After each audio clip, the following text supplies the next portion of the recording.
Et du coup, cette fois, c'est une vidéo qui concerne mon propre Titi. Je le fais pour mon anniversaire, du coup, c'est jusqu'au 4 mai. Le hashtag est dans le titre, donc c'est Kyria19. Du coup, pour ceux qui veulent participer, c'est pas mon OC d'habitude, c'est un OC un peu androgyne, qui est un peu dans la petite enfance, donc qui a entre 11 à 15 ans. C'est les seules choses que je vous demande de respecter si vous voulez participer, c'est d'avoir la tenue et l'apparence de l'OC, que je vais montrer dans la vidéo. Et sinon, vous pouvez faire la pose que vous voulez, l'expression que vous voulez, enfin, vous êtes libre de choix, vous pouvez même rajouter de la poitrine si vous voulez. C'est, comme je le dis, c'est un personnage androgyne, donc ce sera votre interprétation et ce sera comme vous le voulez. Bref, j'ai fait mon propre dessin de d'ici, donc je vais le montrer en vidéo en speed paint. J'espère qu'il y a des gens qui vont participer et que la vidéo vous aura plu. Du coup, voici le speed paint, on comprendra mieux plus tard, mais j'ai commencé par faire une pause que j'avais pas trop d'idées sur comment partir. Du coup, les premières minutes du speed paint, c'est juste moi qui teste un petit peu ce que je veux faire. Ensuite, j'ai décidé de partir sur une position qui est plus où on voit l'entièreté du corps, mais qui est quand même assise, puisque le cadre de la feuille ne me permettait pas de faire tout le corps debout. Du coup, là, c'est vraiment l'anatomie. Pour faire toute la partie de mon sketch, j'ai utilisé une nouvelle technique par rapport à d'habitude. J'utilise un nouveau pinceau qui me permet de faire un mélange entre la couleur du fond et la couleur que j'utilise pour colorier. Et du coup, je peux foncer certains endroits et éclaircir d'autres endroits. Ce qui me permet de travailler le corps avec les formes que ça a, parce que c'est là où j'ai le plus de mal et du coup j'ai besoin de repasser plusieurs fois. Comme on peut le voir sur le bras par exemple, il y a un côté qui est plus foncé pour que je fasse bien la distinction entre les membres différents. Ensuite, là j'ai fait une petite erreur avec le visage que je vais rectifier beaucoup plus tard une fois que j'aurai fini l'habillage et tout. C'est la taille, je vais l'agrandir parce que comme c'est un personnage plus enfantin, il me faut un visage un peu plus gros. Enfin, en tout cas, moi, c'est comme ça que je fais les personnages plus jeunes. Puis j'ai fait les vêtements. Bon, là, rien de compliqué. Moi, c'est une partie que je préfère. Parce que c'est là où je vais rajouter plein de détails.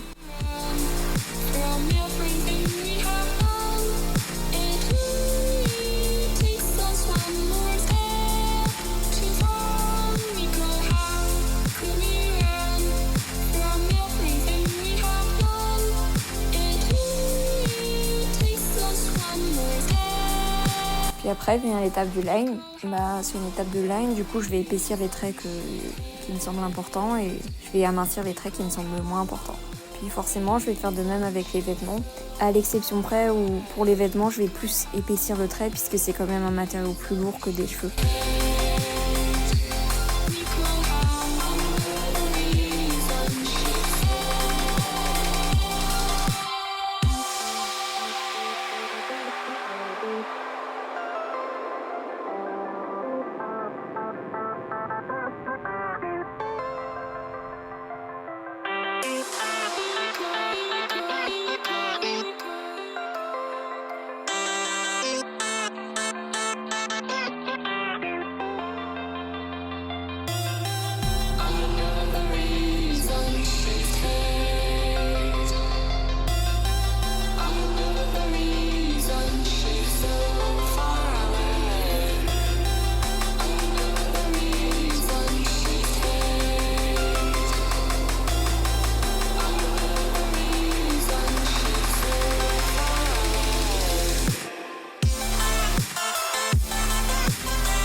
far away.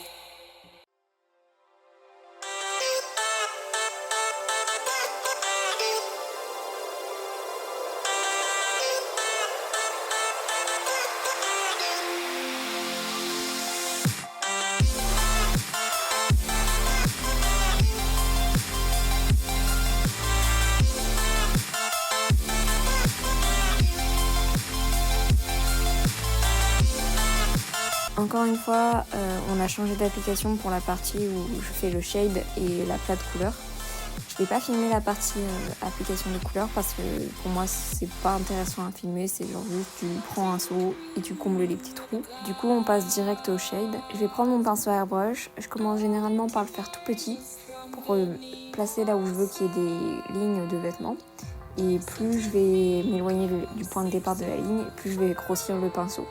Et je vais faire ça sur à peu près toute la couche de noir.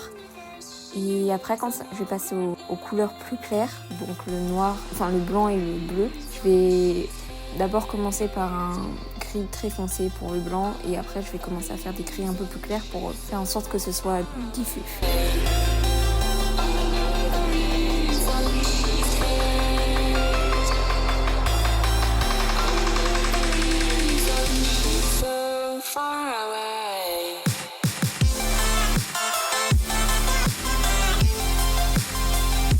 Puis ensuite, je vais m'attaquer au shade de la peau. Donc je commence par mettre les ombres basiques, là où ça va être plus en arrière et plus en avant. Et puis ensuite, je vais mettre des couleurs sur le visage, donc par exemple du rouge. Parfois, j'utilise un petit peu de bleu et de vert, mais c'est très rare.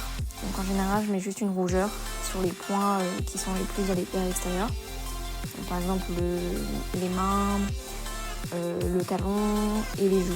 Les cheveux, j'applique la même technique que le reste du shade.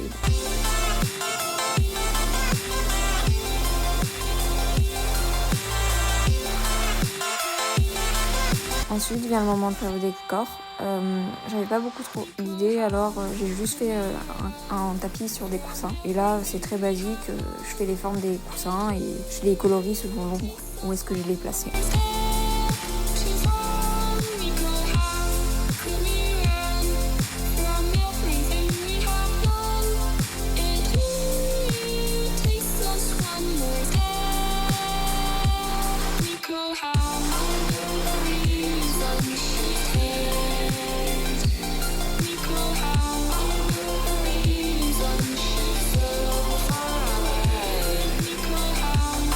Voilà, du coup, le speed paint est terminé. J'espère qu'il vous a plu. J'espère qu'il y a des gens qui vont participer aussi. Du coup, à la prochaine et bye bye!